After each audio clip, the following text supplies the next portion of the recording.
Recent గా మీరు వినూత్నంగా మహిళా వేషధారణ వినూత్న నిరసన తెలిపారు. ఏంటంటే ఎందుకు అలా నిరసన తెలిపారు? మేడం, ఈ మహిళల వేషధారణలో ఎందుకు నిరసన తెలపాల్సి వచ్చిందంటే మేడం, రాష్ట్ర ముఖ్యమంత్రి రేవంత్ రెడ్డి గారు ఆ రోజు పిసిసి అధ్యక్షుని హోదాలో మేము మహిళలకు ఉచిత ప్రయాణం కల్పిస్తామని చెప్పేసి 6 గ్యారెంటీలో భాగంగా వాళ్ళు ఎన్నికల మేనిఫెస్టోలో పెట్టారు.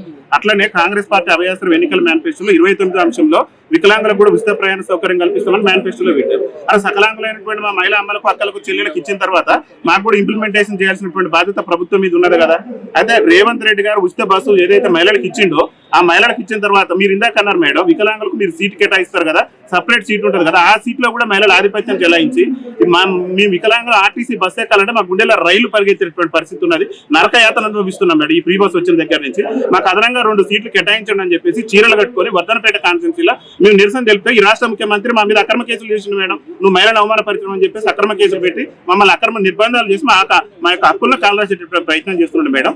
ముఖ్యంగా మొన్న ఈ మధ్య కూడా మేడం పరిగి బస్ స్టాండ్ లో పంజాబ్ ప్రెస్ తీసుకుని నిరసన తెలిపినాం. ఎందుకు తెలిపిన అంటే మీరు మహిళలకు ఇచ్చి మా సమాజాన్ని ఎందుకు వివక్ష చూపుతున్నారు, దయచేసి మాకు కూడా ఉచిత రవాణా సౌకర్యం చేయండి అని చెప్పేసి మేము డిమాండ్ చేస్తున్నాం.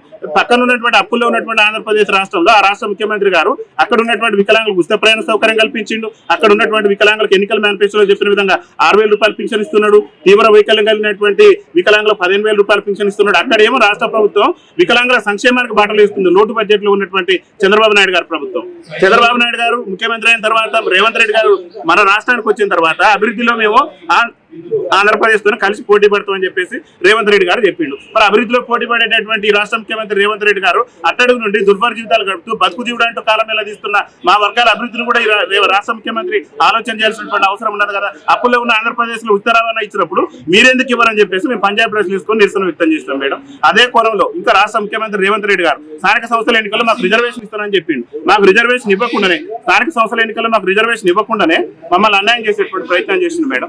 అందుకనే పెద్ద ఎత్తున పోరాటం చేస్తున్నాం. రేవంత్ రెడ్డి ప్రభుత్వానికి ముచ్చెమటలు పట్టే విధంగా అసెంబ్లీ ఎన్నికల్లో కాంగ్రెస్ పార్టీకి ఉన్నటువంటి హామీలన్నీ నెరవేర్చేంత వరకు కూడా పెద్ద ఎత్తున మా యొక్క ఆందోళన కార్యక్రమాలు ఉధృతం చేస్తాం. ముఖ్యమంత్రి రేవంత్ రెడ్డి ప్రభుత్వాన్ని రేపు భవిష్యత్తులో గద్దెదీసపోయేది కూడా వికలాంగుల సమాజమే. మాకు ఇచ్చినటువంటి అన్ని హామీల సాధన కోసం ఈ రోజు మీ ప్రెస్ మీట్ కూడా ఏర్పాటు చేసినాం.